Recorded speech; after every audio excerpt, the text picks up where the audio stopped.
এই যে শবে বরাত আসছে, ভাগ্যে ভালো কিছু লেখা হয় শবে বরাতে, এই বিশ্বাস থেকে হুমড়ি খেয়ে মানুষ মসজিদে আসে, ঠিক না বে ঠিক? ভাগ্যে ভালো কিছু লেখা হয় কবে? একটা হলো মানুষের সৃষ্টিরও 50,000 বছরে আল্লাহ তাআলা ভাগ্য নির্ধারণ করেছেন। আরেকটা হলো প্রতি বছর যেই রাতে আল্লাহ কোরআন নাজিল করেছেন, আল্লাহ সূরা দুখানে বলেছেন সেই রাতে অর্থাৎ লাইলাতুল কদরে আল্লাহ তাআলা সব গুরুত্বপূর্ণ বিষয় ধার্য করেন। শবে বরাত যেটাকে আমরা বলি মধ্য শাবানের রাত, এই রাতে ভাগ্য নির্ধারণ হয় এই মর্মে বিশুদ্ধ হাদিস বর্ণিত নাই। তারপরে আমরা জেনারেলি বলি ভাগ্যে যেন ভালো কিছু আল্লাহ লেখেন, আপনার নসিবে যেন ভালো কিছু আসে, আপনার রিজিকে যেন আল্লাহ বরকত দান করেন, এর জন্য বেশ কিছু আমল আমরা কোরআন হাদিসের আলোকে বলতে পারি, সাজেশন দিতে পারি। তবে তার আগে আমাদেরকে জানতে হবে যে ভাগ্য সুপ্রসন্ন হওয়া বা রিজিকে বরকত হওয়া বলতে কি বুঝায়। বা রিজিকে বরকত হওয়া বলতে বুঝায় আপনি যা কামাই করবেন এর ভিতরে আল্লাহ তাআলা কল্যাণ দিবেন, যা কামাই করবেন এর ভিতরে বরকত হবে, প্রাচুর্য না, অনেক টাকা না, যা হবে এটাতে কি হবে? বরকত হবে। আমরা কি বরকত চাই না সম্পদ বেশি চাই? বরকত চাই। বরকত যদি চান এক নম্বর হলো ঈমান এবং তাকওয়া লাগবে। আল্লাহ বলেছেন ওয়ালাউ আন্না আহলাল কুরআন আমানু ওয়াত্তাকাও লাফাতাহনা আলাইহিম বারাকাতিম মিনাস সামা। যদি কোনো জনপদের লোকেরা ঈমান আনে, আল্লাহর ভয় অন্তরে লালন করে, আল্লাহ বলেছেন আসমান থেকে বরকতের সব দুয়ার খুলে দেওয়া হবে।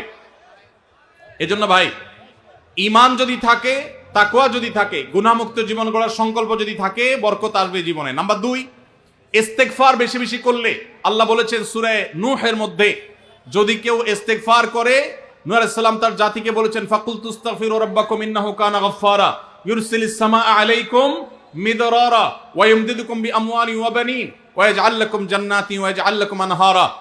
আল্লাহ নবী নূহ আলাইহিস সালাম বলেছেন আমি আমার জাতিকে বলেছি তোমরা আল্লাহর কাছে ইস্তেগফার করো, ক্ষমা প্রার্থনা করো। বেশি বেশি ইস্তেগফার করলে আল্লাহ তাআলা রিজিকের মধ্যে বারাকা দিবেন, অভাব দূর করবেন, সম্পদে এবং আল্লাহ তাআলা বরকত দান করবেন। তাহলে 2 নম্বর আমল হলো ইস্তেগফার করা, রিজিকে বরকত হবে ইনশাআল্লাহ। নাম্বার 3, শুকর আদায় করা। আল্লাহ বলেছেন লা ইন শাকারতুম লা আযীদান্নাকুম। আপনি কোনো কিছু পেয়েছেন আলহামদুলিল্লাহ বলেন, যা পাইছেন শুকর আদায় করেন, আল্লাহ নিয়ামত বাড়ায় দিবেন। নাম্বার 4, দান সাদাকা করা। আল্লাহ তাআলা বলেছেন ইয়ামহাকুল্লাহুর রিবা ওয়া ইউরবিস সাদাকাত। আল্লাহ সুদকে ধ্বংস করবেন, তবে সাদকা এবং দান এটাকে আল্লাহ তাআলা বাড়িয়ে দিবেন। এই জন্য কেউ যদি দান করে আল্লাহ তাআলা তাকে কি দেন? বরকত দান করেন তার রিজিকে। তারপরে 5 নম্বর হলো আত্মীয়তার সম্পর্ক রক্ষা করা। নবীজি সাল্লাল্লাহু আলাইহি ওয়াসাল্লাম বলেছেন মান সাররাহু আন ইউবসাতা লাহু ফি রিজকিহি আও ইউনসা লাহু ফি আথারিহি ফালিয়াসিল রাহিমা। যে ব্যক্তি চায় তার আত্মীয়তার সম্পর্কে, যে ব্যক্তি চায় তার হায়াতে বরকত হোক, তার রিজিকে বরকত হোক, সে যেন আত্মীয়তার সম্পর্কের সাথে সম্পর্ক ভালো রাখে, আত্মীয়দের সাথে অর্থাৎ রক্ত সম্পর্কে আত্মীয়দের সাথে যেন সম্পর্ক কানেক্টেড রাখে, বিচ্ছিন্ন না করে, তাহলে তার রিজিক এবং হায়াতে বরকত হবে।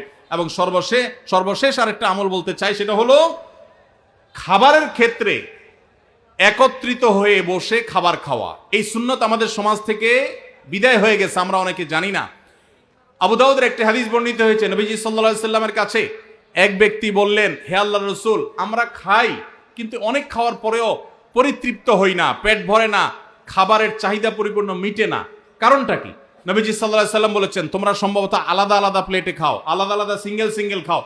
তখন নবীজি সাল্লাল্লাহু আলাইহি সাল্লাম বলেছেন তোমরা সবাই একসাথে খানা খাবে, আল্লাহ তাআলা তোমাদের খাবারে বরকত দান করবেন। একসাথে খানা খাবে এবং বিসমিল্লাহ বলে খাবে, এই 2টা কাজ করলে আল্লাহ তাআলা তোমাদের খাবারে বরকত দান করবেন। এজন্য ভাইরা বাসা বাড়িতে এক প্লেটে, স্বামী স্ত্রী 2 জন আছেন এক প্লেটে খাবেন, বাচ্চাদেরকে নিয়ে বড় প্লেট নিয়ে খানা খাবেন, এটা সুন্নত। নবীজি সাল্লাল্লাহু আলাইহি সাল্লাম উৎসাহ দিয়েছেন, কিন্তু আমাদের সমাজ থেকে এটা এখন হারিয়ে গেছে, নাই বললে চলে। আমরা সবাই যার যার মতো খানা খাই। এজন্য এই কাজটাও আমাদের আমলে, আমাদের রিজিকে, আমাদের হায়াতে বরকত এনে দিবে ইনশাআল্লাহ।